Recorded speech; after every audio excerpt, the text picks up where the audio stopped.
I never expected it to happen this way. Standing there in the grove, facing Jason Hart's smug face, the air felt thick, almost suffocating. "Sharon, don't go." His voice sliced through the silence, familiar and dangerous. "Stay with me, you promised." I couldn't breathe. I had known Jason, his charm, his false sweetness, but that didn't matter now. The moment I shoved him, pushing him away with all the force I could muster, I felt a rush. The world seemed to stop. He wasn't the man I thought he was. In the back of my mind, I knew this was just the beginning of something much larger. Jason staggered back, his eyes wide with shock. But that didn't last long. A smirk curled up on his lips, and I hated how quickly he flipped the switch. "Easy, Sharon," he warned, but there was no real fear in his eyes. I didn't care. My heart was pounding. I turned and ran. Something inside me was screaming. I had to get away. Away from him. Away from everything that had kept me bound.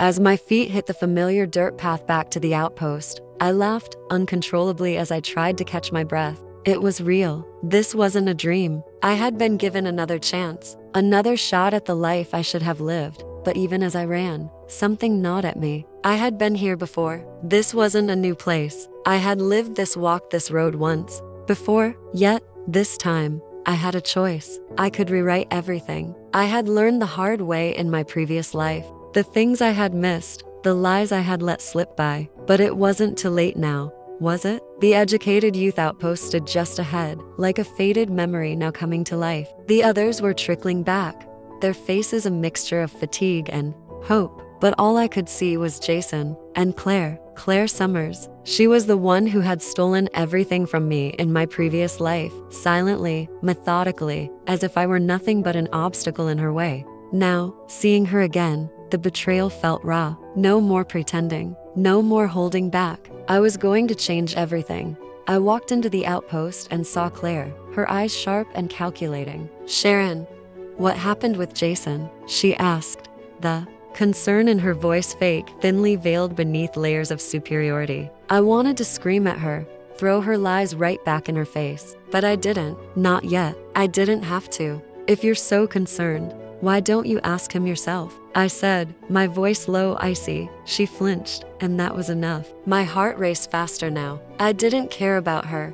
Not anymore. Not after everything she'd done. The way she'd woven her web of deceit around Jason, stealing not only his heart but also mine. I had been blind once, so blind. But now I saw clearly. I walked toward the brigade leader's house, my pace quickening. I didn't have time to waste. Jason had already betrayed me once. This time, I was going to make sure he couldn't get away with it. The man who had once seemed so trustworthy, so earnest in his intentions, was nothing but a shadow of his former self. And now, I was going to take back control. I would not let him steal my future again. When I reached Uncle Quinn's house, I saw Jason sitting inside with him. His voice was smooth as silk, the kind of voice that could convince anyone to believe anything. But I wasn't fooled. I had learned too much. "Sharon," Jason said as I stormed in, his face twisting in frustration. "What is this all about? Didn't we agree on this? I came to tell Uncle Quinn about our wedding."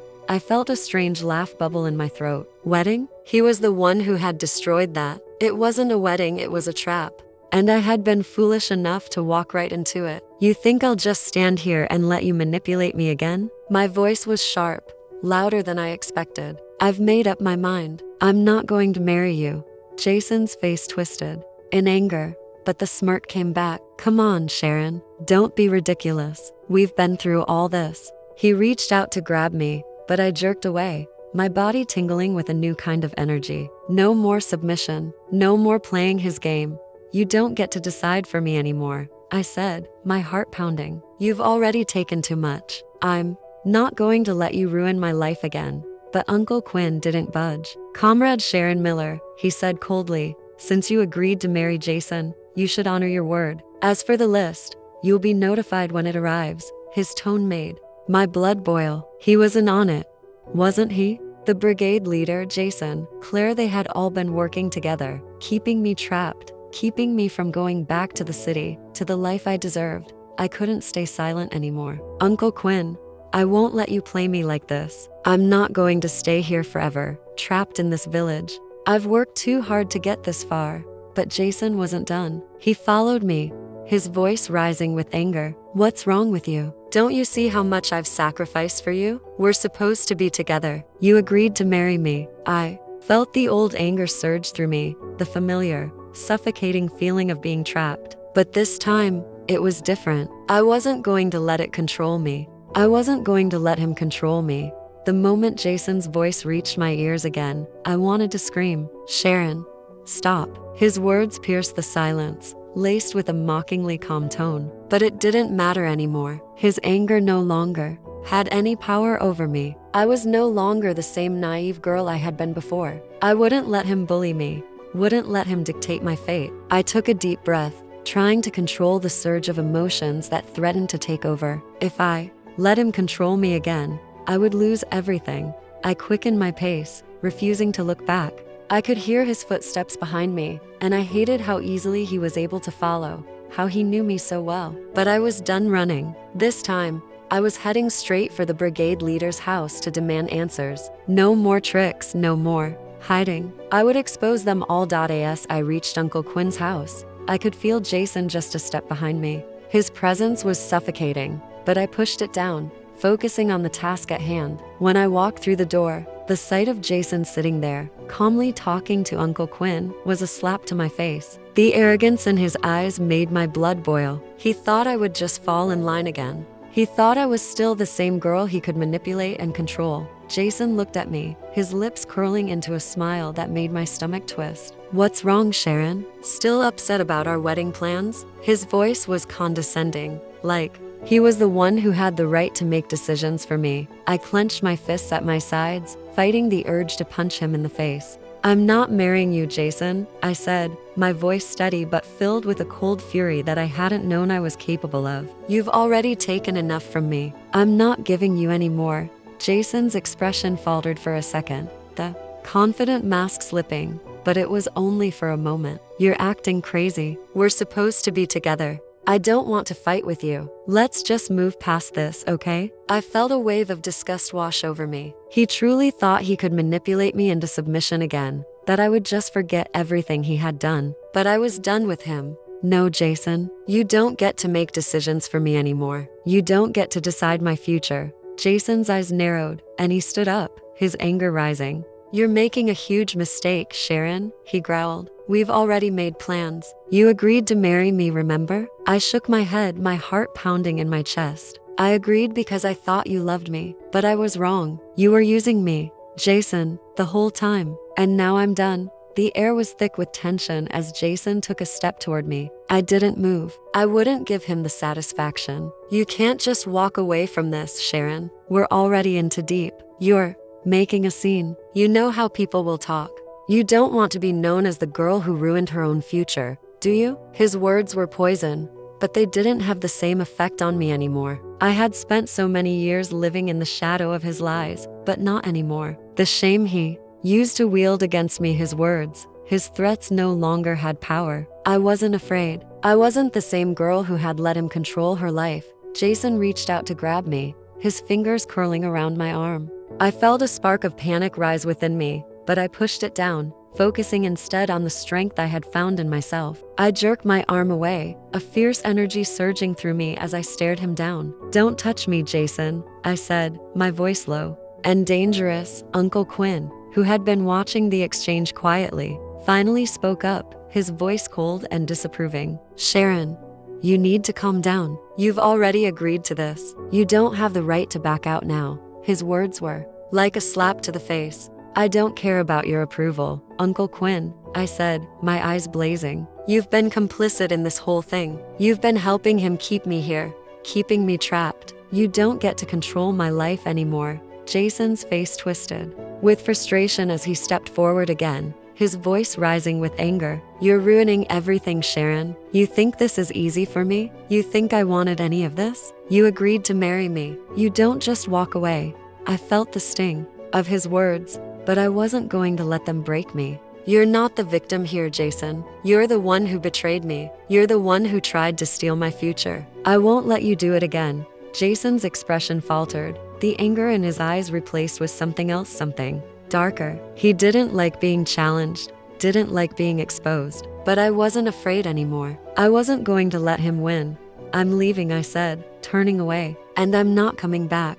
Jason followed me, his footsteps heavy behind me, but I didn't turn around. I could feel him there, still trying to pull me back into his world of lies. But I wasn't going back, not this time.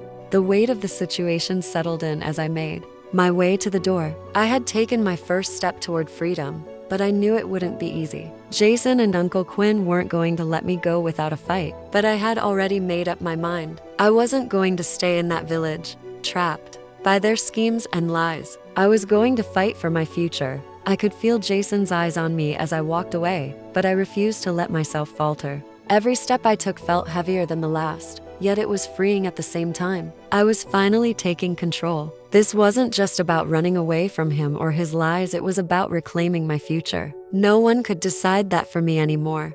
But as I reached the gate, I saw him again, Uncle Quinn. His face was hard, unreadable. He always had this way of pretending to be neutral, but I could see the judgment in his eyes. He was disappointed in me. I didn't care. I had made my choice. He wasn't going to keep me here with his empty words and false promises. You're making a mistake, Sharon, Uncle Quinn called out to me as I turned to leave. Your name is already on the list for the return to the city. You're not going to throw that all away, are you? I stopped, but only because I was too furious to keep walking. What list? I spat, my voice sharp with defiance. You mean the list you've been keeping from me? The one where my name was conveniently erased without my consent? I felt the blood rush to my head. It wasn't just betrayal anymore, it was something worse. It was manipulation at its finest. Uncle Quinn's face tightened. You're making a scene. You know how these things work. Jason's family has connections. You think you can just waltz in and change everything? You're not going to get what you want. I laughed, though it wasn't funny. It was bitter. What I want is to live my own life. I'm done being your pawn.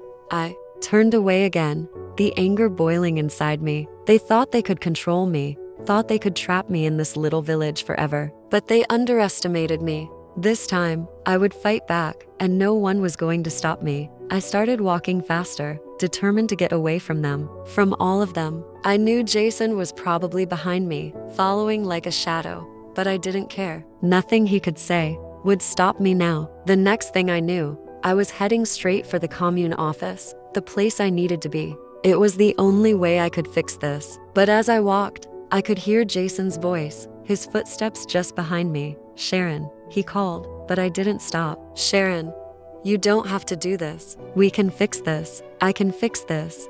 He said my name, like it meant something, like it still held some power over me. But it didn't. I reached the commune office and rushed inside, desperation creeping into my movements. The clerk inside barely looked up, but when I placed my educated youth introduction letter on the counter, I knew I had his attention. Can you check Dashway Village's return to the city list? I asked, my voice trembling with a mixture of fury and anticipation. I need to know if my name is still on it. He glanced at me, his eyes a little suspicious, but nodded and went to the back to fetch the list. My heart was pounding as I waited, the minutes stretching into eternity. I could feel Jason's presence outside, no doubt trying to get through to me. But this was it. This was my chance to make things right. If my name was still on the list, I could get out. The clerk returned, holding the list in his hand. Comrade Sharon Miller, he said slowly, scanning the paper. Your name was crossed out. My stomach sank. Jason Hart came in personally and said you were ill, that you didn't want to return, so your name was removed. What did that mean? Jason had come in and decided for me? My blood ran cold, but it was only the beginning. The clerk continued. There was a witness who confirmed it, so the change was made. I couldn't breathe. I stared at the paper in shock. Jason had done this. He had made the decision for me, just like he always did. But this time, it wasn't just about him. It was about me. I wasn't going to let him get away with this. I wasn't going to let him decide my life. I turned sharply, marching out of the office, my fists clenched tight. I could feel my heart beating like a war drum in my chest. Jason was the one who had stolen my future. He had stolen my chance to go back to the city, but I wasn't going to let him. Not this time. I found him waiting for me outside, his face twisted with frustration. You're making a mistake, Sharon, he said, his voice low and angry. You can't just go around accusing people like this. We had a deal. You agreed to marry me. You can't back out now." I glared at him, my anger rising. "I don't owe you anything. Not anymore. You took away my future, Jason. You don't get to decide that for me." His face faltered for a moment, but only for a moment. Then the smirk returned. "Fine," he said. "If you don't want to be with me, then you're going to regret it. You won't make it without me." I could feel the weight of his words trying to drag me back into his world, but I wasn't going to let it. I wasn't going to let him pull me into his lies again. The truth was in my hands now, and I wasn't going to let it slip away. I marched back to Dashway Village with fire in my eyes, every step bringing me closer to the showdown I knew was coming. Jason thought he had the power to control my life, but I was done being controlled. The battle was just beginning. The village was quieter now, the evening air settling over Dashway like a heavy blanket. But inside, my heart was racing. I was ready for whatever was coming. The truth had finally been revealed, and there was no turning back now. Jason had taken everything from me, my future, my dignity, my trust, and I wasn't going to let him get away with it. Not this time. As I made my way toward the Hart household, I knew it wasn't just about confronting Jason anymore. It was about the whole village. The lies, the manipulation, they'd all led to this moment. The years of feeling powerless, of watching Jason and Claire slip behind my back, were finally catching up to them. I wasn't going to back down. This was my moment to take control. I stormed into the courtyard, my eyes scanning for any sign of Jason. But it wasn't just him I was after. No, this time, I was going to expose everything. I couldn't keep pretending that everything was okay. I had to confront them all. And there she was, Claire Summers, sitting at the table with the Hart family, looking so poised, so perfect. It made my skin crawl. She hadn't changed, not really. She was still the same person who had betrayed me all those years ago, using Jason and his family to climb her way to the top. I wasn't going to let her get away with it. Not now.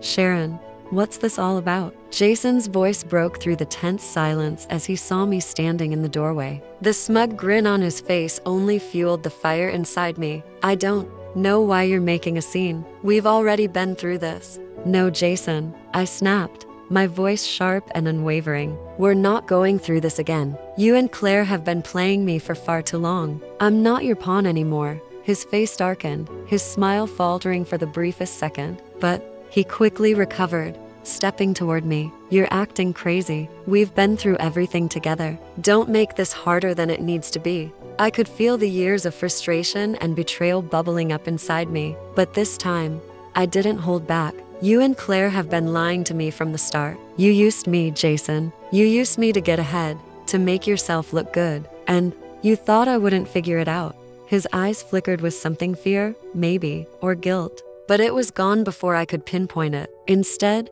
he sneered. "You're blowing this out of proportion, Sharon. We're just trying to move on. You need to stop acting like a victim." I was done. Done with his manipulation. Done with his lies. "I'm not a victim, Jason," I said, my voice icy cold. "I'm taking back control. And this time, you won't stop me." The room was silent. Jason, Claire, the entire Hart family, they were all watching me, waiting for me to crumble. But I didn't. I stood tall, my shoulders squared, the weight of everything I had been through suddenly feeling light as air. It was time to take back what was mine. I turned to Claire, whose perfect mask was slipping, revealing the cold, calculating woman beneath. "You thought I wouldn't notice, didn't you?" I said, taking a step toward her. "You've been wearing my engagement bracelet like it means nothing, when all along it was a symbol of my sacrifice. That's how you got everything, right? You used it to climb your way to the top. You used Jason to get what you wanted." Claire's face blanched, her fingers instinctively clutching at the bracelet on her wrist. She pulled it back quickly, but it was too late. The truth was already out.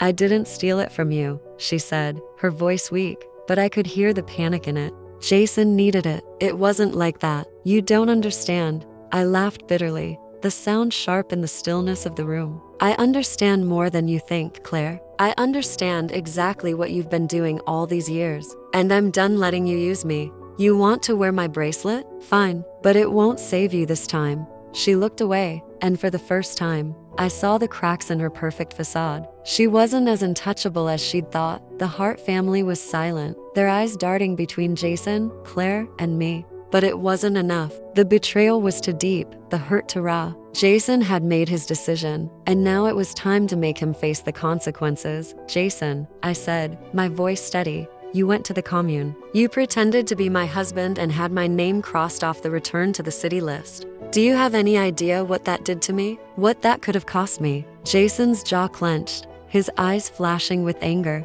But there was something else there now, fear. Fear of being exposed. "I did what I had to do," he muttered, his voice trembling. "We were supposed to be together. You can't just walk away." I took a deep breath, refusing to let his words sink in. "I don't owe you anything, Jason. Not anymore." I turned to Uncle Quinn, who had been standing off to the side, watching the entire exchange. His eyes flicked nervously between us. He knew exactly what Jason had done. He had to, but I wasn't going to let him play innocent anymore. "You helped him, didn't you?" I asked, my voice sharp. "You helped him erase my name from the list. You knew exactly what was going on and chose to look the other way. You don't get to pretend you're not part of this." Uncle Quinn's face twisted in frustration, his hands clenched at his sides. But he didn't speak. He couldn't. There was nothing he could say to undo the damage they had done. I walked out of the house, the weight of everything finally lifting from my shoulders. The village would never be the same again. Jason, Claire, Uncle Quinn, they had all underestimated me. And now, they would pay the price for it. The cool evening breeze rushed against my skin as I walked away from the Hart household. I felt a strange sense of liberation, as though a heavy weight had been lifted off my shoulders. The tension, the anger, it all seemed to fade into the air, leaving behind a fierce clarity. I had done it. I had finally exposed them, and I wasn't going to let them ruin me anymore. But the fight wasn't over. I knew that. Not yet. Jason, Claire, and the entire village had been watching me. They thought I would crumble, that I would give in to the pressure, but I didn't. This time, I was the one in control. I could feel their eyes on me as I walked away, but I didn't care. I wasn't afraid anymore. Not of them, not of anyone. I had my sights set on one thing, the commune office. The return to the city list was the only thing that mattered now. If I could get my name back on that list, nothing else mattered. I had been silenced for so long, kept in the shadows of Jason's lies and Claire's deceit. But now, I was going to take back what was mine. I reached the commune office, my heart pounding as I pushed open the door. The clerk from earlier was still at the desk, glancing up in surprise as I approached. "You're back?" he asked, his voice tinged with curiosity. "Yes," I said, my voice steady, my resolve unshakable. "I need to make sure my name is back on the list." The clerk frowned, but it was crossed out. "You know that, right?" I nodded, the bitterness welling up inside me. "Yes, I know, but I was lied to. I never gave anyone permission to remove my name." He looked at me for a long moment, his gaze softening. "Let me check the records again. I'm not supposed to, but I'll see what I can do." He stood and walked to the back, leaving me standing there, my mind racing. This was it. This was the moment where everything changed. I had been pushed to the edge, manipulated and betrayed, but I wasn't backing down. Not now. When the clerk returned, he held a piece of paper in his hands. "Your name was indeed removed by Jason Hart, but the records also show that it was done under false pretenses. There's no medical record, no confirmation from you, just his word." I felt the rush of adrenaline as the weight of his words hit me. "So my name can be added back?" I asked, my voice barely above a whisper. The clerk nodded, but there was something in his eyes, a sense of understanding. "Yes, it can, but you have to take this to the higher authorities. You'll need a statement from your brigade leader. They'll need to clear this up." I felt my heart race with both excitement and fear. This was it, the final step. I could feel the pieces falling into place, the last pieces of my shattered life slowly coming back together. I left the commune office with a renewed sense of purpose, heading straight for the brigade leader's house. The confrontation was inevitable. Jason had already done everything he could to keep me from returning to the city, to keep me tied to this place. But it wasn't going to work anymore. The truth had been exposed, and I was taking my future back. When I arrived at the brigade leader's house, I didn't waste any time. I walked straight in, my gaze unwavering. Uncle Quinn looked up from behind his desk, his face pale at the sight of me. "You're here?" he asked, his voice tight with tension. "Sharon, I thought we had already settled this." I didn't flinch. "No, Uncle Quinn, you thought you could silence me, but I'm not backing down. Jason Hart lied to everyone. He erased my name from the return to the city list, and I'm going to make sure he pays for it. Uncle Quinn's face darkened, his hands clenching into fists. You don't understand, Sharon. This is bigger than you think. You can't just change things. There's no going back. I stood my ground, my eyes blazing with determination. There's always a way forward, and I'm taking it. You and Jason won't stop me anymore. The confrontation was swift, the air thick with tension. Jason arrived shortly after, looking as smug as ever, but his confidence quickly faded as he saw the determination in my eyes. You're wasting your time, Jason said, his voice low and threatening. No one is going to believe you. You don't have the power to change anything. I couldn't help but smile, a cold, victorious smile. I don't need your approval, Jason. I don't need anyone's approval. I'm going back to the city, with or without you. You can't stop me anymore. Jason opened his mouth to argue, but Uncle Quinn silenced him with a wave of his hand. Enough, he said, his voice heavy with defeat. Sharon, if you want to go back, go. But don't expect things to be the same. You've made your choice. Just remember, you won't be welcomed with open arms. I didn't care. The moment I stepped back onto that train, leaving this village, and everything that had held me captive behind, I knew that my life would finally be my own. No more lies. No more manipulation. It was time to live for myself. The train ride was long, but the anticipation made it feel like the hours flew by. When I finally stepped off that train and saw my parents waiting for me, the weight of everything that had happened seemed to melt away. The life I had been fighting for was finally in my hands. Secretary Wu, the one man who had helped me along the way, had kept his promise. The punishment for Jason and Claire had been swift and just. Jason was fined and detained, while Claire faced the consequences of her own actions. The corrupt system in Dashway Village had crumbled under the weight of the truth. I had won. I had taken back everything they had stolen from me. And now, as I stood in the city with my parents by my side, I knew that this was just the beginning. My future was wide open, and for the first time in my life, I was in control.